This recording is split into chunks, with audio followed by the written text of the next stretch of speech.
بسم الله الرحمن الرحيم إن شاء الله تعالى حسابتان dhiganayna maanta waxay ku saabsan tahay logaritmer logaritmer xisaabaad aad u fudud waaye waxaana lagu dhigtaa dugsiga dhexe iyo dugsiga hooseba dugsiga sare marka 100 sida ogtihiin 100 till 100 är lika med 10 upphöjt till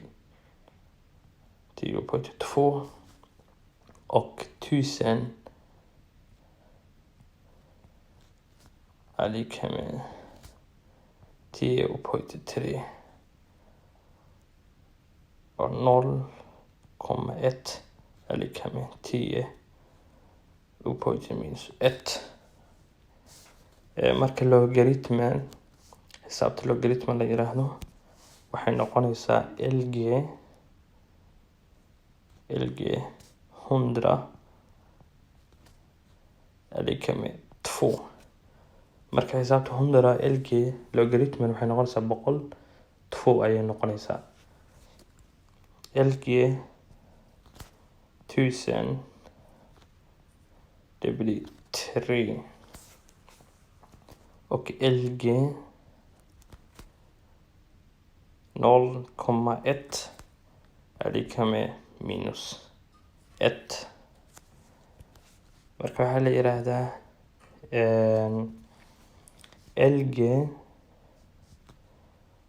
av x är det tal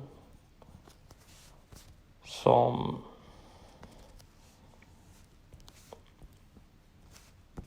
som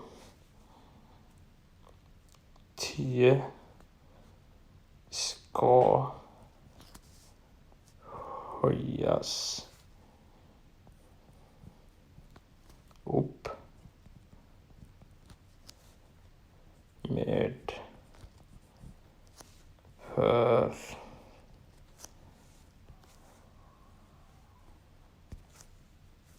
för att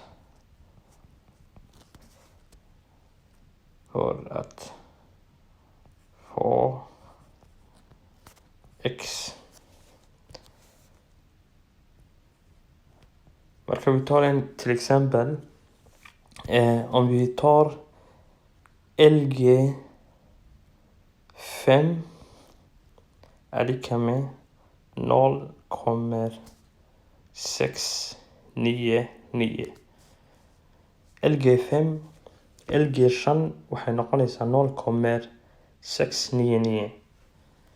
Du kan skriva också så här 10 upphöjt till 0,699 är lika med 5. Du kan skriva också så här ama sidan ayaad u qori kartaa 10 upphöjt till lg 5 det blir 5 också logaritmer.